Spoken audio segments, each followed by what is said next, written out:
Welcome to Science class, Secondary Science NIOS. Chapter name is Diversity in Living Organisms. For our better understanding, this chapter is divided into 6 parts. In this session, we are going to study about part 1 out of 6, that is Introduction and Classification. In this session, we are going to study about comparison of organisms to understand diversity, classification of living organisms, and characteristics of all the 5 kingdoms, that is kingdom Monera, kingdom Protista, kingdom Fungi, kingdom Plantae, and kingdom Animalia. Yes. And introduction. If you observe in the environment, lot of organisms you can see. But if you compare the organism, each and every organism is unique and it is different from others to a lesser or greater extent. If we see, based on size, we have minute invisible bacteria and virus to blue whale, that huge blue whale. Based on the lifespan, we have pine wood trees, like they can live for thousands of years. On the other hand, insects can live only for a short period. See the difference between the organisms which are in our environment. And in our environment, millions of species are living together. It is very difficult to study as such. So what is necessary for that purpose? We need classification. See here are some books. If all these books are like this, it is very difficult to take the book which is needed for us. For example, I need 9th standard science textbook. If it is like this, it is very difficult. Then what we will do for this purpose? First, we will classify them based on the class, based on the subject, and based on the medium. Then it is easy for us to take each and every subject. In the same way, millions of species are there in our environment. Then how can we study? For that purpose, we need a definite classification. For example, your mother will go to a market and she will bring all the vegetables and fruits. After coming to the house, what she will do? First, she will separate all the similar vegetables and similar types of fruits, is it not? That is, classification is based on the similarities as well as dissimilarities. And as already I told, classification is grouping of organisms into different classes. And this classification is based on similarities and dissimilarities of the organisms, like cell structure and body design. Then why is classification? Why do we have to classify the organisms? We have to classify the organisms to identify the species and to help understand the diversity in living organisms. And classification also helps to understand the relationship between the various groups of organisms and also helps us to understand about the evolution of complex organisms from simple organisms. And in our environment, I already told, millions of species are there. So classifying them is not an easy job. It requires a lot of effort. For that purpose, different scientists has contributed a lot in this. Among them, the first one is Aristotle. Aristotle classified all the living organisms into 2 groups. Broadly, he classified. Those are plants and animals. Animals and terrestrial, aquatic, aerial. Based on their habitat, he classified the animals. See here, Based on the size of the stem, he classified the plants into herbs, shrubs, and trees. And then animals, air, land, and water. Actually, this is not an appropriate way of classification. He classified based on only one characteristics, that is based on the habitat they live. For example, if we take the water organisms, in water organisms, that is aquatic habitat, you can see blue whales as well as octopus, jellyfish, so many organisms. Each and every organism characteristic is different. So this is not the accepted one. After Aristotle, Carolus Linnaeus has given the classification of living organisms.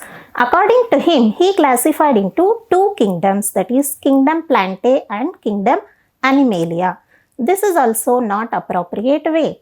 Again, another scientist, Ernst Haeckel proposed three kingdom classification, that is kingdom Plantae, kingdom Animalia, and kingdom Protista. In Protista, he included bacteria, cyanobacteria, protozoans, and fungi. But this also not the appropriate way. Scientist has found that. And again, another scientist, Robert Whittaker proposed 5 kingdom classification. How he has given this classification means he separated bacteria from the kingdom Protista. How he separated means Protista included bacteria also, but bacteria is a prokaryotic. So he separated bacteria from Protista and placed in another kingdom called Monera. And then he separated fungi from the Protista because cell wall composition is different and placed into another kingdom, that is fungi. At last, he has given 5 kingdom classification, that is kingdom Monera, kingdom Protista, kingdom fungi, kingdom Plantae, and kingdom Animalia. This is most widely accepted. But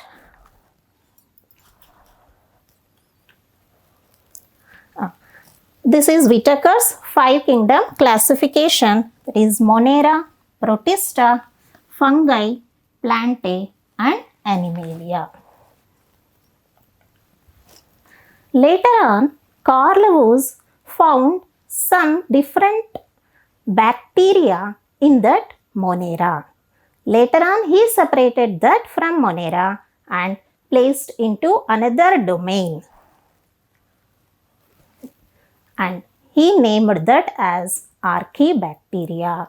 And Archaebacteria, why he separated from the kingdom Monera means Archaebacteria has a different characteristics, like it can survive in extreme conditions like high temperature and high saline conditions.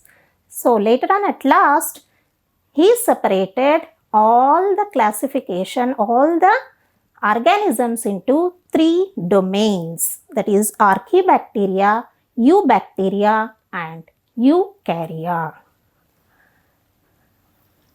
And this is another concept, that is hierarchy of classification. What is an hierarchy? Hierarchy means step-by-step arrangement of organisms into different groups.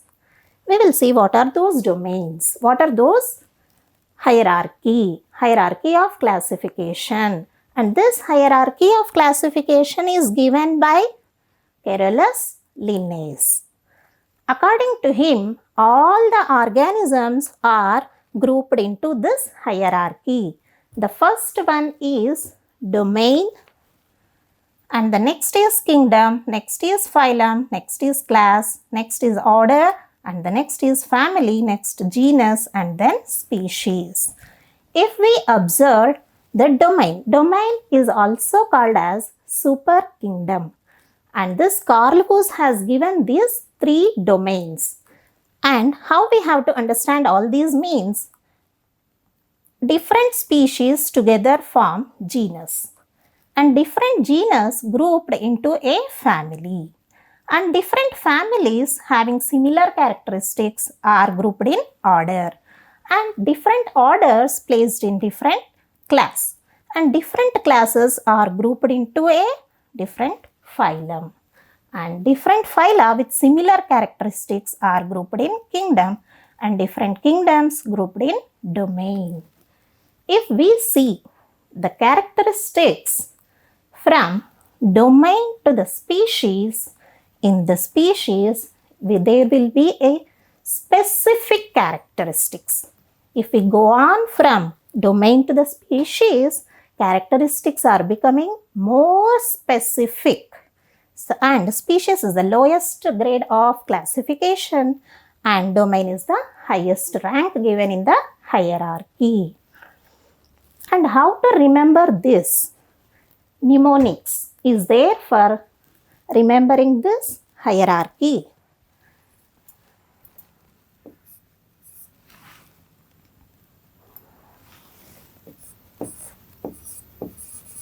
Dear, keep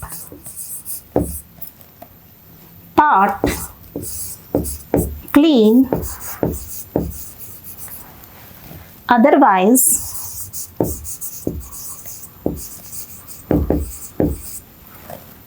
family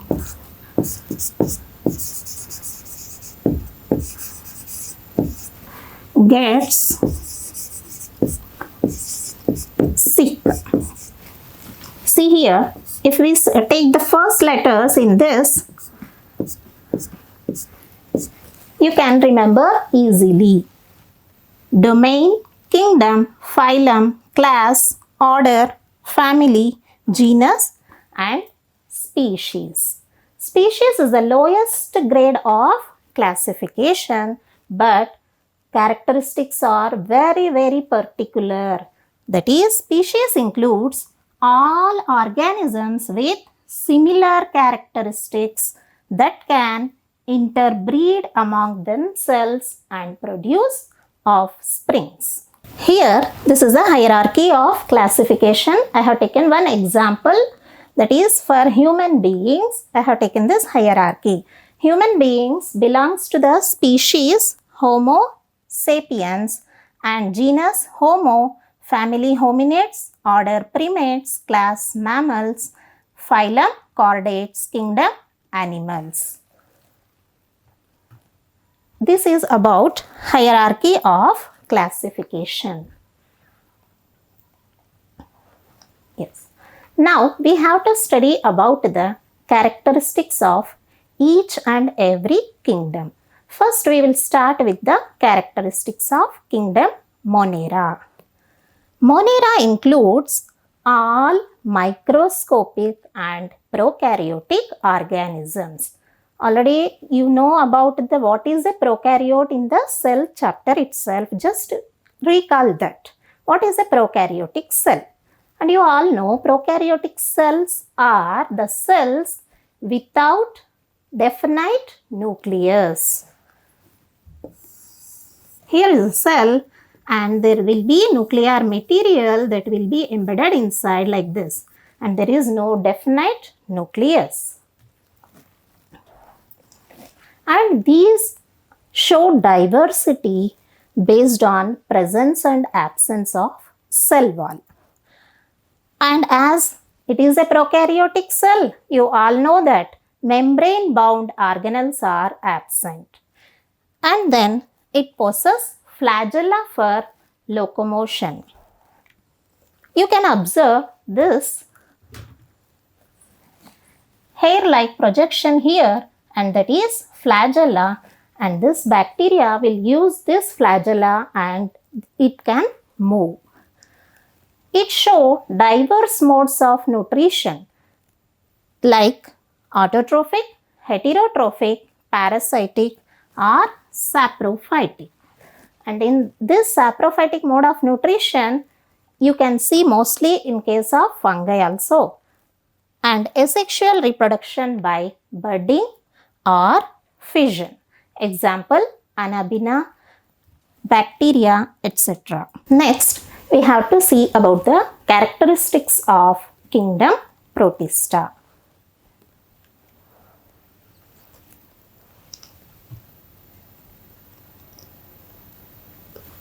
These are unicellular and eukaryotic. What is meant by an eukaryotic cell? Already you have studied in the cell chapter itself. That is, eukaryotic means they are having the true nucleus.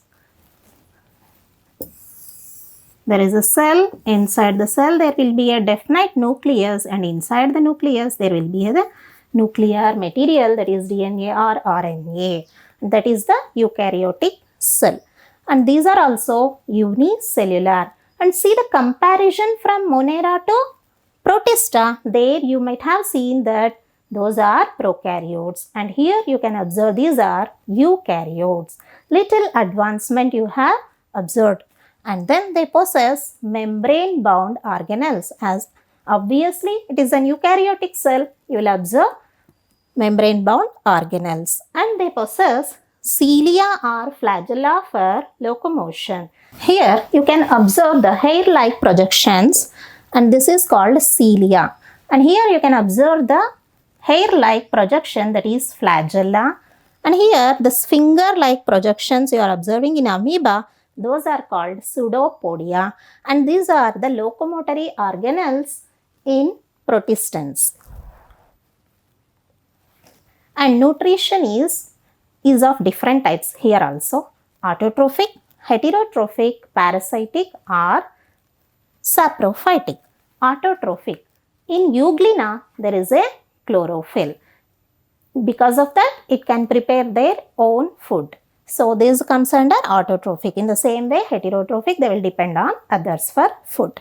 And reproduction is through sexual and asexual methods. Example, unicellular algae, diatoms and protozoans.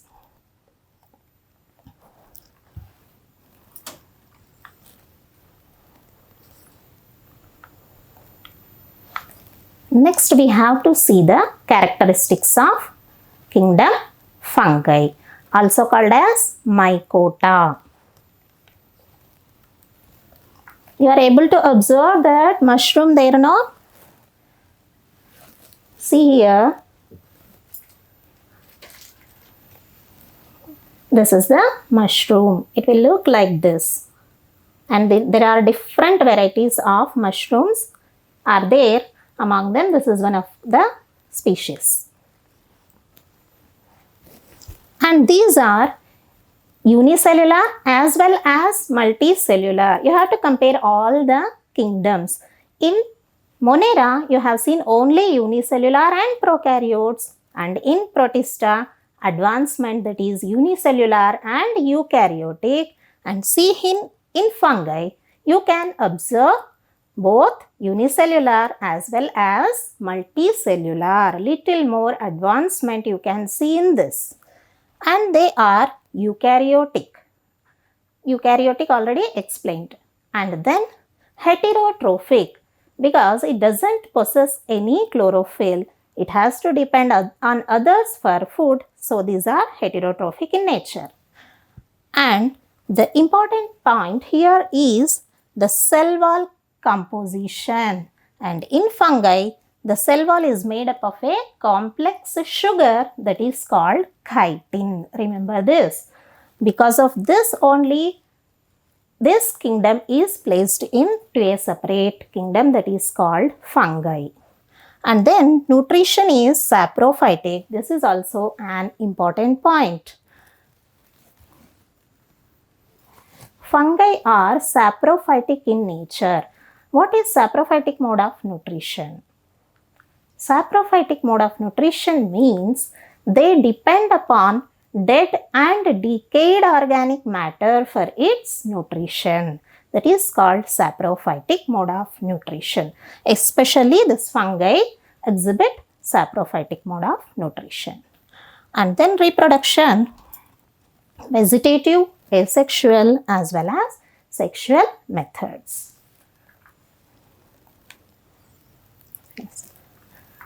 Symbiosis. Symbiosis is another important concept.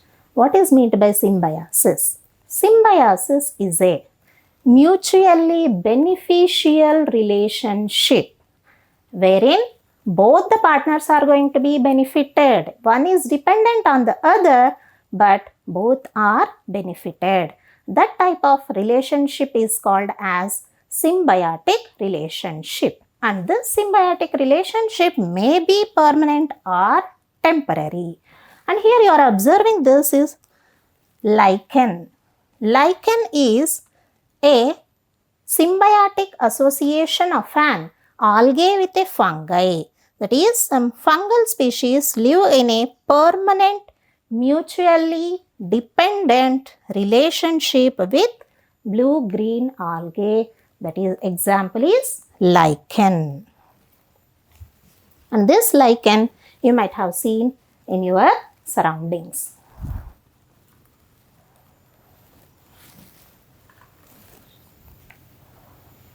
See, these are the examples of kingdom fungi.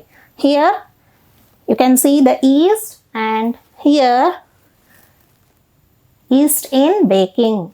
All of you are more favorable. A favorite food is bakery products, and in bakery products, in the preparation, they will use yeast because that yeast is used for fermentation, and that because of fermentation, the dough will become spongy and you will get the fluffiness in all the bakery products. And this is the bread mold. If at all, if you keep the bread, moisture is there in that, you will observe the growth of this fungus, and that is called bread mold. This is a common observation in your house also you might have seen. That is also an example of fungi.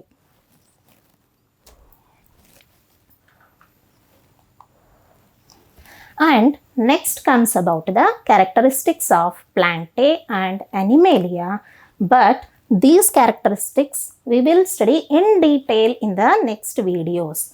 Now just an outline characteristics I am going to explain here.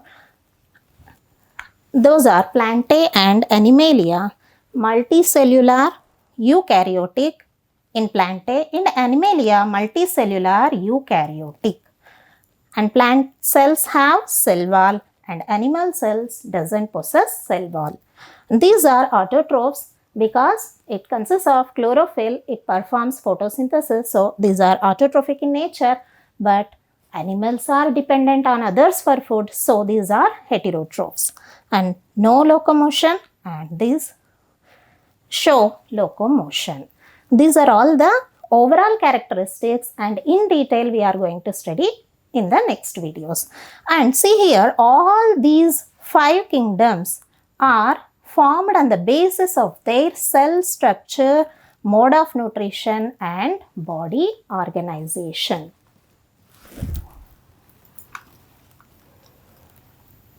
And these are about the characteristics of all the 5 kingdoms.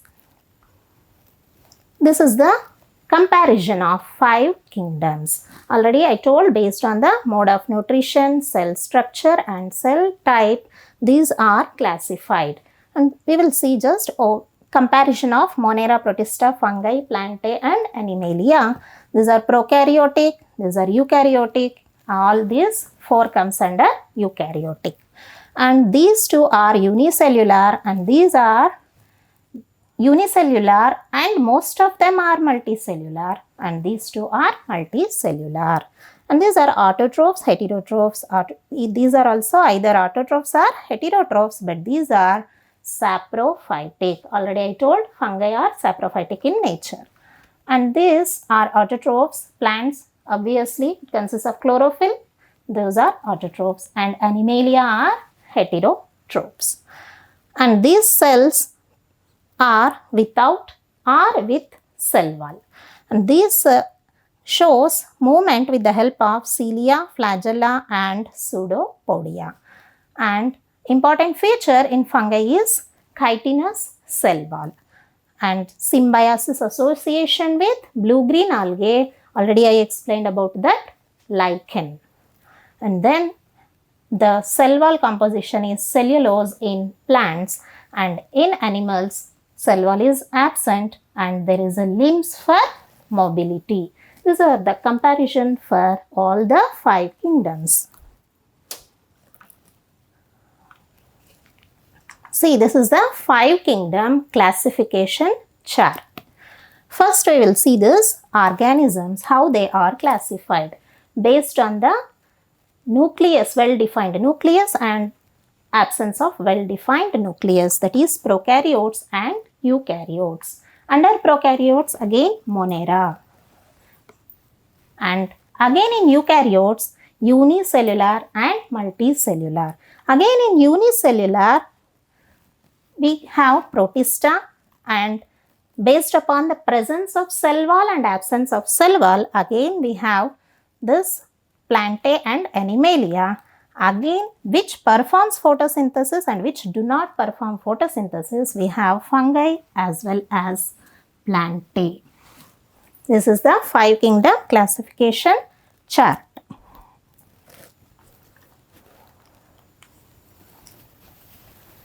And while explaining also, I told you have to observe the characteristics from Monera to Animalia. There you have seen there is an evolution from simpler form to complex form. As you already know that in earlier days we were using landline mobiles for communication. Later on we got card phones, and then we have seen all these types of keypad mobiles now. And after that we have seen and we are using now this smartphones, and like the smart boards and everything, advancement in the technology, that is from simple to the complex. We have seen in the technology wise. In the same way, the classification of organisms also we have seen evolution. In the classification of organisms also we have seen evolution from prokaryotes to eukaryotes, and from unicellular to multicellular advancement we have seen. That is, as we are advancing, the complexity is going to increase. And this is called as evolution. Evolution and classification are interrelated. What is meant by evolution? The process by which different kinds of living organisms are believed to have developed from earlier forms. That is, multicellular organisms are evolved from the unicellular organisms. Eukaryotes are evolved from prokaryotes. That is, the advanced forms are evolved from the primitive forms. That is called evolution. And the idea of evolution was given by Charles Darwin in his book Origin of Species. You can see that book, it will be like this. And he is Charles Darwin and this book is Origin of Species. This is the tree of evolution. You can observe how the evolution has taken place from unicellular to multicellular organisms. Hope children you understood about the 5 kingdom classification, hierarchy of classification, and then classification and evolution. And just go through this again in the textbook and then answer to these questions. Why do we classify organisms? Who proposed 5 kingdom classification? Name them. Write the differences between Monera and Protista. What is symbiosis? Give an example. In the next class, you have to check the answers. Thank you. Jai Sai Ram.